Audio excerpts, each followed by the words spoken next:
नहमदुहु व नुसल्ली अला रसूल करीम अम्मा बाद। पश्चिम बंगला का पीर फुरफुरा दरबार शरीफ मुजद्दिदिया जवान पीर अबू बकर सिद्दीक रहमतुल्लाह अलैह का संगठन ऑल इंडिया मुजद्दिदिया मिशन सर्वधर्म सम्मेलन कमेटी के सदस्यों हैं हम।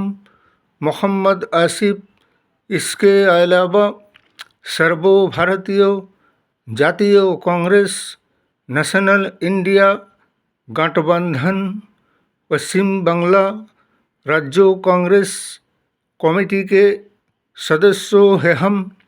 हिंदू, मुस्लिम, सिख, ईसाई, जैन, ख्रिस्टन, आदिवासी, दलित, हम सब है भाई भाई। मजहब नहीं सिखाता आपस में बैर रखना। हिंद है हम, ये वतन है हमारा।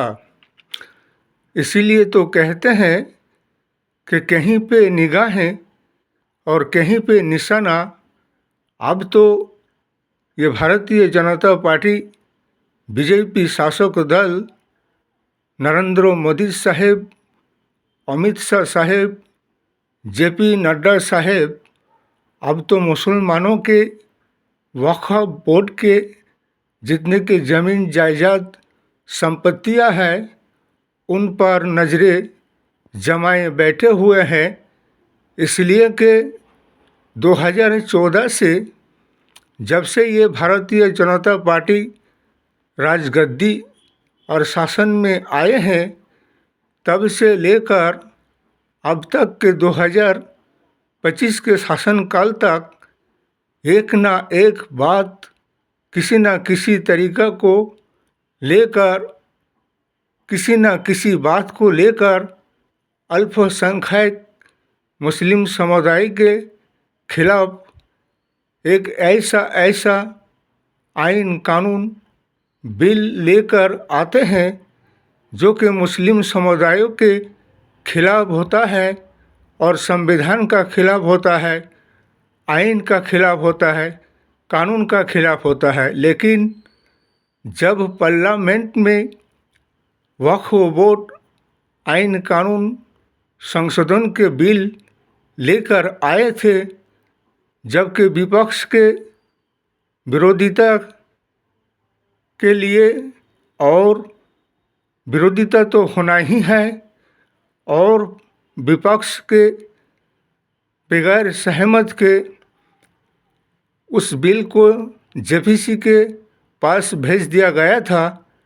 लेकिन जेपीसी कमेटी का जो विपक्ष के सदस्य था, जैसे विपक्ष के सदस्यों की किसी भी बात का कोई सुनवाई नहीं किया गया और ना ही उनकी दावी प्रस्ताव को सुना गया, ना माना गया, ना विपक्ष को बोलने का मौका दिया गया, बल्कि जेपीसी कमेटी के चेयरमैन ने अपने आप के फैसले से और तानाशाही और संविधान के खिलाफ फैसला देकर जेपीसी के बिल को पार्लियामेंट में भेज दिया गया।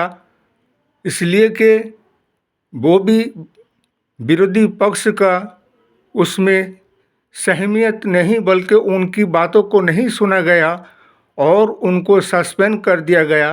इसलिए ये बिल इस तरह से पास नहीं किया जाएगा, ना ही होने दिया जाएगा, बल्कि ये वक्फ बोर्ड के खिलाफ एक साजिश और षड्यंत्र रचाया गया, जो कि वक्फ बोर्ड की जो स्वाधीनता और आज़ादी है मुसलमानों के, उस स्वाधीनता और आज़ादी को छीना जा रहा है और उस पर प्रतिबंध और पाबंदी लगाने की कोशिश में लगे हुए हैं।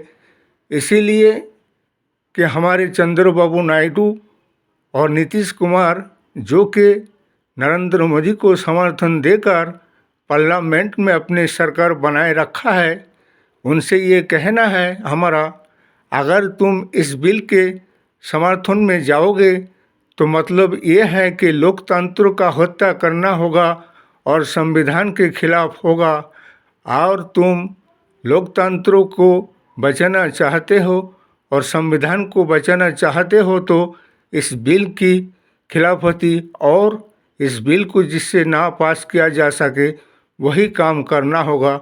और रही बात हमारे जितने भी ऑल इंडिया मुस्लिम संगठन हैं, जैसे कि जमाते उलमाए हिंद है, जैसे कि अभी मुस्लिम पर्सनल लॉ बोर्ड है, और भी बहुत से हमारे इस्लामिक संगठन है। हमारे वक्फ बोर्ड की जो संपत्तियां हैं, इस बिल में जो जिला कलेक्टर के हाथ में जो इतनी क्षमता और ताकत दिया जा रहा है, और वक्फ बोर्ड के 2 सदस्यों के एक कमेटी भी बनाया जा रहा है, इसलिए कि मुस्लिम वक्फ बोर्ड में गैर मुस्लिमों का क्या काम है। इसलिए कि जैसे स्वाधीनता आज़ादी के बाद से वक्फ बोर्ड के नियम कानून आइन चलते आ रहे हैं, और आज़ादी से पहले से और आज़ादी के बाद में भी जो आइन कानून चल रहे हैं वही आइन कानून चलेगा।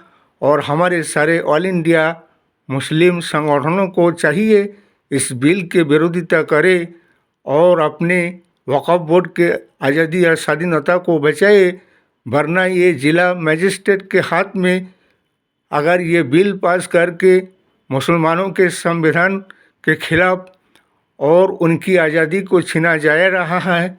और बहुत से ऐसे वक्फ बोर्ड की संपत्तियां हैं, जैसे कि मस्जिद, मज़ार, ईदगाह, कब्रिस्तान, वो 300, 400, 500 साल पुराना है, लेकिन उसका कोई किसी के कास्ट रजिस्ट्रेशन किसी की किया हुआ है और किसी का नहीं है, तो इसके मतलब फिर जिला कलेक्टर उसका कागजात मांगेंगे तो 400-500 साल पुराने कागजात को कहाँ से दिखा पाएगा। इसलिए वक्फ बोर्ड के संपत्तियों पर इस कदर सरकारी हक नहीं जमा सकते हैं। ये अमीरों की, बादशाहों की दान किया गया, गरीबों के नाम पर, मस्जिद के नाम पर, मदरसों के नाम पर ये दान की संपत्ति है, किसी की व्यक्तिगत निजी संपत्ति नहीं है। इसलिए सरकार इस पर कोई अधिकार हक नहीं जमा सकता है। ये यतीमों, गरीबों, मिस्किनों, उसके अलावा विधवाओं, बेवाओं सबके काम में आता है, गरीबों के काम में आता है। इसलिए वक्फ बोर्ड के स्वाधीनता आज़ादी पर प्रतिबंध पाबंद मुस्लिम संगठन इन बातों को नहीं मानेंगे। इसलिए जो आइन कानून पहले से चलते आ रहा है वही चलेगा। और हमारे मुस्लिम संगठनों को चाहिए कि हमारे एक बार सर्वभारतीय जातीय कांग्रेस नेशनल इंडिया गठबंधन के राहुल गांधी से भी मुलाकात किया जाए और इस बिल के खिलाफ बातचीत किया जाए, जिससे कि ये बिल पास ना हो सके।